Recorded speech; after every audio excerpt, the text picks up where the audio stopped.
আসসালামু আলাইকুম।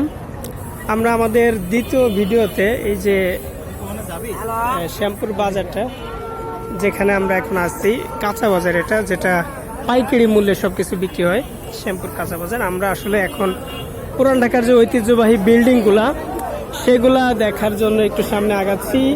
জাওয়াদ আমাদের সেদিকে নিয়ে যাচ্ছে। জাওয়াদ, তুমি এই বিল্ডিং সম্পর্কে কিছু বলো। এই বিল্ডিং হচ্ছে ঢাকার সবচেয়ে পুরাতন বিল্ডিং এর মধ্যে একটা। আচ্ছা, এই বিল্ডিং গুলা থাকে হচ্ছে একদম গলির ভিতরে, রাস্তার আশেপাশে। হ্যাঁ, পুরাতন বিল্ডিং গুলা খুব একটা দেখা যায় না। পুরাতন বিল্ডিং দেখতে হলে গলির ভিতরে ঢুকতে হবে। এই যে আমরা একটা গলির মধ্যে চলে আসছি। দেখেন, এই জায়গায় একটা পুরাতন বিল্ডিং আমরা এখন দেখানোর চেষ্টা করতেছি আপনাদেরকে। আপনারা দেখতে পাচ্ছেন পুরাতন একটা বিল্ডিং। এই বিল্ডিংটা প্রায় 100 থেকে 150 বছর আগে এটা তৈরি করা। যে বিল্ডিংটা আমাদের পুরান ঢাকার মূল ঐতিহ্য। আমাদের এটার কারুকার্যটা আপনারা একটু খেয়াল করেন যে কি সুন্দর, আসলে কিভাবে গড়ে উঠছিল এই স্মৃতির শহর ঢাকা।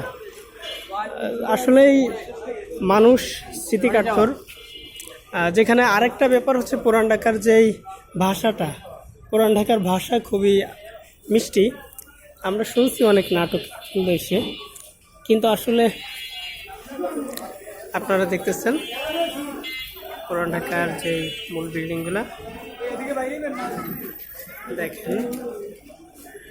যাওয়া আমরা আগায় নাকি বাজার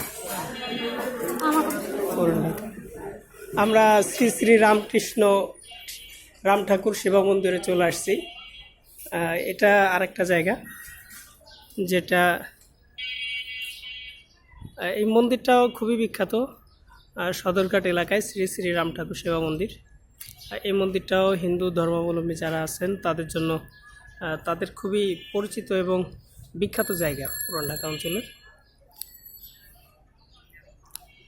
তো এটা আজকে আমাদের এই জায়গায় যে অঞ্চলটা ছিল, আপাতত আমরা এই জায়গা থেকে বিদায় নিচ্ছি। ইনশাল্লাহ সামনে আরও ভিডিওতে আমরা পুরান ঢাকার আরও যেই বিষয়গুলা, আরও ঐতিহ্যবাহী খাবার, পুরান ঢাকার ঐতিহ্যবাহী যেই রিক্সা এবং পুরান ঢাকার যেই ভাষা, সেইগুলো দেখানোর চেষ্টা করব। বিশেষ করে পুরান ঢাকার যে ভাষাটা, সেই মিষ্টি ভাষার একজন মানুষ দেখে আমরা খুঁজে পাই কিনা, আমাদের পরবর্তী টার্গেট সেটা।